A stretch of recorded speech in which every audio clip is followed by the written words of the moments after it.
Hi everyone, my name is Rob. In this video, we'll talk about how to video record oneself while making a presentation side by side at the same time. For the past few weeks, I've been searching to find a way to set up videos to share on YouTube. I will be making different kind of videos that in the beginning will take the form of software development tutorials. While thinking about this, I also wanted to find a way to kickstart this using the minimum amount of resources. Although I've worked with Mac and Windows operating systems in the past, I tend to prefer Linux operating systems, which are the focus of this video. The reason for that is a long discussion, but that's not really the topic of this video, perhaps a future video. I want to share with you how I achieve the essentials to work, and those are the lighting, the embedded camera, an external microphone, and a screen capture functionality with sound recording capabilities. Let's start with the lighting. Now, I'm not an expert in lighting, but I do know that these round lamps, these, work perfectly. So I went out there and bought one of these that cost me about 30 euros. And as you can see, it gives a perfect lighting for the video. Lighting is very important for our camera. Speaking of which, let's talk about how I set it up. So, for the camera, the goal was to be able to select a square on the screen where I would be filmed and leave the other portion of the screen available to show other kind of materials, for example IntelliJ. We'll get to that in a minute. For now, let's discuss how I got that image that you now see on the right side of the screen. So what I did, I've installed a software which is just called Camera, and Camera is available in Linux and is available in the Discovery Software Center. If we open that,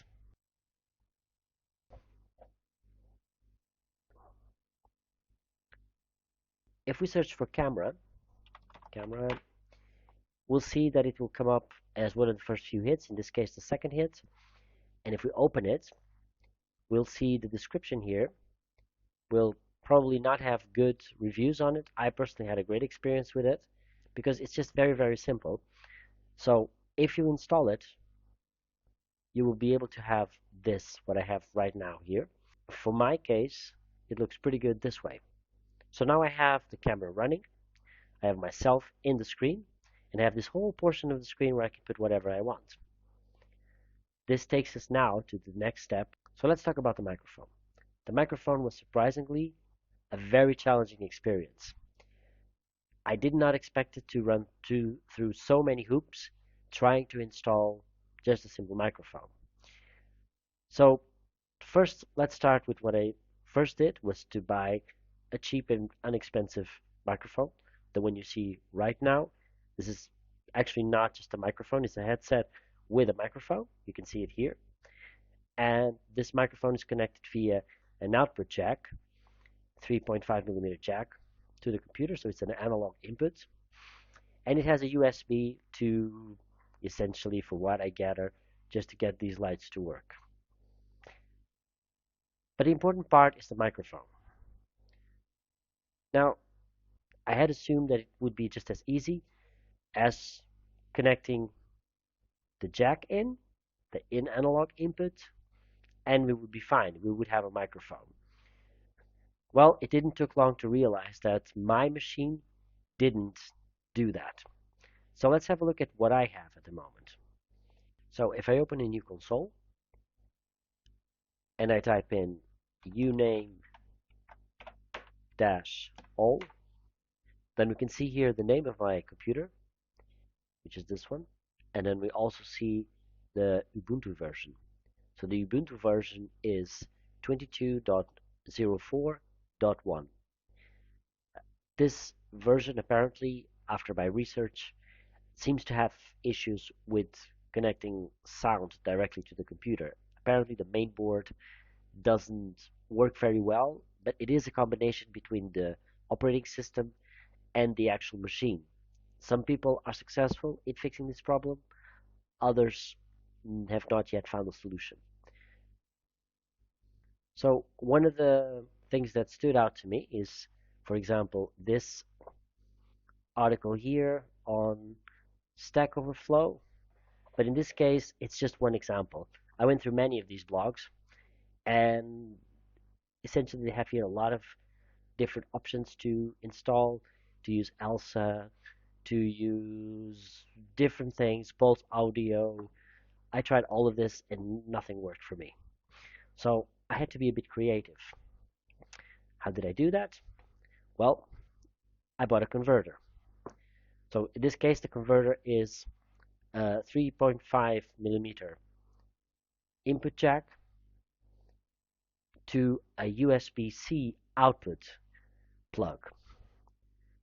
That, when I connected it, my Ubuntu detected the sound input immediately, and I can show it to you.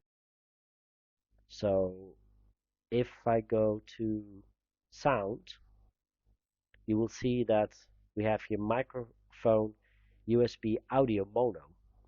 This is the input that is coming from here. So this is now connected. And I couldn't do this with any of the other options from the main board.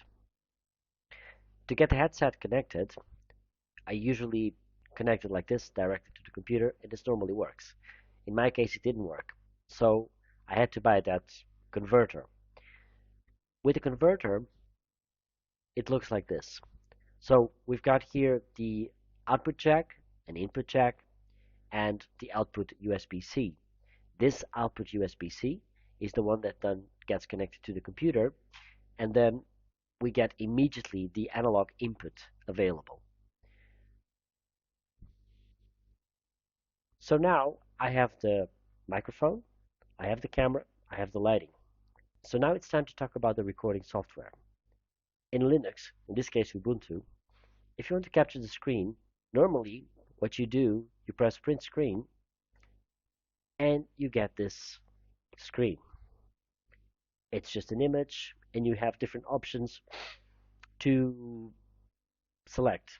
But you can go here to tools and you can choose different amount of tools to record your video. I chose simple screen recorder. It was the first one I chose and I do not regret it at all. Why? It simply works very well. It records everything that I'm talking here about, and it records the sound and the video. So right now I can't show you all the options that I've used with the simple screen recorder, but what's important here to know is that with this software I was able to select an area on the screen that I want to record. So I essentially picked all of this, but not the toolbar at the bottom. And that's it. Actually, that's just it. There are many options. You can select the input, the sound input. You can select which screen you want to record. You can select a lot of things, but what's important is that it's a very basic tool, and by default, it does do already what you want. You do have to select the new source, the new sound source, because it will be by default using the one on the board, which does not work in some cases. So it's not that it doesn't work at all. It might not work on your machine with this Ubuntu version. So now it's time to show an example of the format of future videos for these tutorials that I want to make. So if we open a project in IntelliJ, we usually will see this kind of window. And this window for this example has this. This is just an example I have about server-sent events. And in a future tutorial, I might explain what I have here in this application. But for now, I just want to kind of click through and show that, for example, I have here a domain, I have your controller, I have your services, I have here the launcher. This is the Spring Boot application. This is how we start a Spring Boot. This is how I define the controller, and this is how I define the domain. So shortly, it's kind of how the new tutorials will go. But this was just a short bit to illustrate how things will develop in the future for future videos. For now, I hope you enjoyed this presentation. Give it a thumbs up if you enjoyed the video. Please subscribe to keep updated for my future videos. And until then, keep it graceful and stay sharp.